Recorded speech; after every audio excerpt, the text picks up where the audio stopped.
All right, we're ESPN 105.9 The Zone, the Out of Bounds Show. Our guests join us on the Farm Bureau Insurance guest line. We welcome in Jordy Culotta with the Jordy Culotta Show out of Baton Rouge, LSU insider. And Jordy Culotta, how in the heck did the LSU Tigers stay in that one long enough Saturday for Nussmeier to drive them down and convert 2 fourth downs and take it into OT? Bo Bounds, good morning. It's good to be back with you. Couple of factors there. I think the inefficiency of Ole Miss in the red area early on in the game really came back to bite them. And then, LSU being able to make timely plays throughout the game that didn't necessarily wash them away, didn't necessarily put them away and give them a chance at the end. And look, I think that's what home field advantage is kind of built on. If you can make it a one-score game, if you can give yourself an opportunity late in the game to make a play, well, I mean, you got 100,000 behind you, and Tiger Stadium was at its peak on Saturday. I mean, it performs once or twice, maybe a year, and for 2024. The Ole Miss game was it was a 5-star type effort. I mean, it was sold out. The people were there early. It was a beautiful day, and I think coming down to the end, you saw that overtime. Ole Miss had a false start. They had a holding penalty, and it was an incredibly delay a game. 57 yards of delay a game. Yeah, I mean, I think all of that kind of played into the home field advantage of kind of keeping LSU around long enough to finally make the ultimate play and win the game. Okay, Brian Kelly called it a growth game after the game, as you know, for Nussmeier.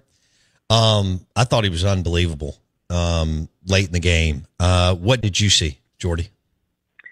He has been unbelievable all season long, Bo, and I thought on Saturday night, he saved his best for the most timely moments. He still has that pedigree in him where, he can be a little gunslinger-ish, or he can see a window that maybe he thinks is bigger than it ultimately is. And I think on Saturday they were, that kind of creeped in for the first time really here in 2024. You saw it more than you have. But ultimately he was the guy that you're talking about. I mean, the guy that'll step into a throw. He sees and trusts what is going on in front of him. And, he has made the game look pretty easy from the quarterback spot this season, whether it's just kind of the relaxed tempo he plays with, the beautiful delivery that he has, or a very catchable football that he ultimately puts on his wide receivers. I thought that Nussmeier, the thing about Nussmeier to me that makes him great is, first, you can tell he's a coach's son. I mean, he's been coached up on the position for a long time. He's hard on himself in the sense of he demands a lot. He expects a lot. And, Saturday, kind of being down there and around him, you could see that. I mean, he was battling. There was an instance after, a 3-and-out where Kelly kind of meets him at the hash mark. And Kelly has been pretty he's been pretty boisterous with Nussmeier. You didn't see him really get into Daniels like he has into Nussmeier. And I think that goes to him being a coach's son. I think Kelly understands he's got a little bit more of a leash with him to kind of, get in him a little bit and get after him. And Nussmeier really responds to that because I think of ultimately what he expects of himself. He has a high standard, and, I think that game on Saturday night was a great testimony of that, of, maybe a year ago, 2 years ago, he might have checked out of that game mentally where, it just wasn't going his way, and he stayed in it and ultimately made, some plays down the stretch that allowed them to win the game. Good Lord. I mean, that last drive, wow. Jordy Culotta, the Jordy Culotta Show out of Baton Rouge, jordyculottashow.com. He joins us on the Farm Bureau Insurance guest line. Epic battle between LSU and Ole Miss Saturday night. LSU obviously won in overtime. He also did this against an Ole Miss D that is nasty.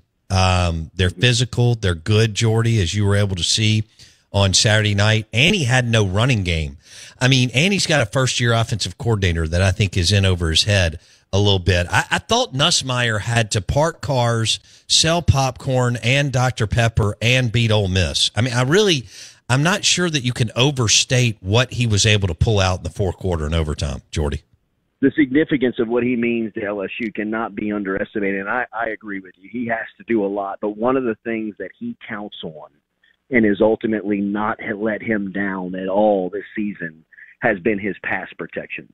The run game is not there, and I can't explain why LSU's offensive line can't run the football, because you got 2 first-round tackles, you got some big guys up front in the middle that you would think be able to move the pile, but I think there's a ton of emphasis on trying to combat those guys. I think, we saw it in game 1 with USC. We saw it this weekend a little bit with Golding, and, that he'll pack the box and see if he can't punch those offensive linemen, those big, strong guys up front. But when Nussmeier drops back, he's got the confidence of those 2 tackles on the outside, setting and really protecting. I mean, those guys have become great shields for Nussmeier. And then the guys in the middle, have created some lanes for when he does have to step up, and he's had a couple of times to, he's able to make it, let it rip. That pass he made to Mason Taylor at the end of the game in the fourth quarter that, they were debating on whether or not Taylor was down or did he score or not. Obviously he was down, but,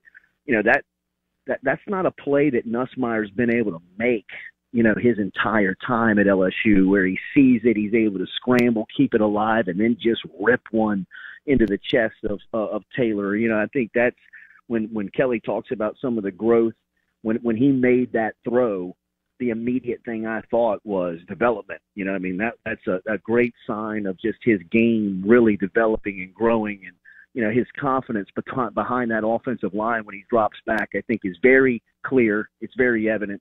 But yes, the inability to run the ball has really stymied LSU, and then he had a couple of pass catchers out the other night.